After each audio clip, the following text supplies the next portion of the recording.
Rema hari ini, Mazmur 51 ayat 4 dan 5. Bersihkanlah aku seluruhnya dari kesalahanku, dan tahirkanlah aku dari dosaku. Sebab aku sendiri sadar akan pelanggaranku, aku senantiasa bergumul dengan dosaku.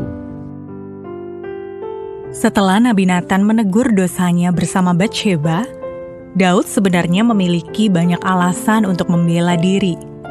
Ia bisa saja menyalahkan keadaan, kekuasaan yang dimilikinya, atau bahkan Batsheba sendiri.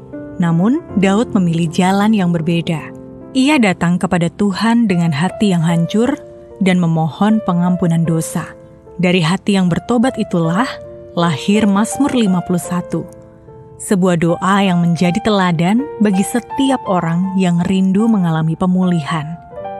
Seringkali, kita juga lebih mudah menunjuk keluar daripada melihat ke dalam. Kita menyalahkan masa lalu, pola keluarga, atau orang-orang yang pernah melukai kita atas kondisi hidup kita hari ini. Memang, warisan masa lalu dapat menjelaskan mengapa kita memiliki kelemahan atau pola-pola tertentu. Namun, ketika kita terus hidup dengan menyalahkan orang lain, sesungguhnya kita sedang menutup pintu bagi perubahan.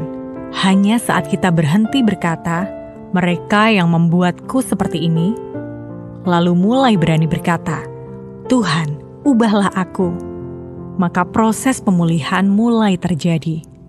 Tuhan tidak menolak hati yang remuk. Justru, pengakuan yang tulus membuka jalan bagi kasih karunia Tuhan untuk mengalir dan mengubahkan kita dari dalam, membersihkan, memulihkan, dan membentuk hidup yang baru. Karena itu, ambillah keputusan untuk datang kepada Tuhan dengan kerendahan hati dan kejujuran. Izinkan Roh Kudus menyingkapkan apa yang perlu diubahkan. Lalu, serahkan setiap bagian hidup kita kepadanya. Saat kita membuka hati dan memberi ruang bagi Tuhan untuk bekerja, pemulihan tidak hanya menjadi harapan, tetapi menjadi kenyataan yang mengubahkan hidup kita sepenuhnya.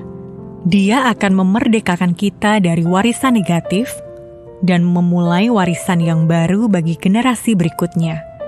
Sehingga keluarga kita pun diubahkan menjadi rumah perjanjian yang memuliakan namanya.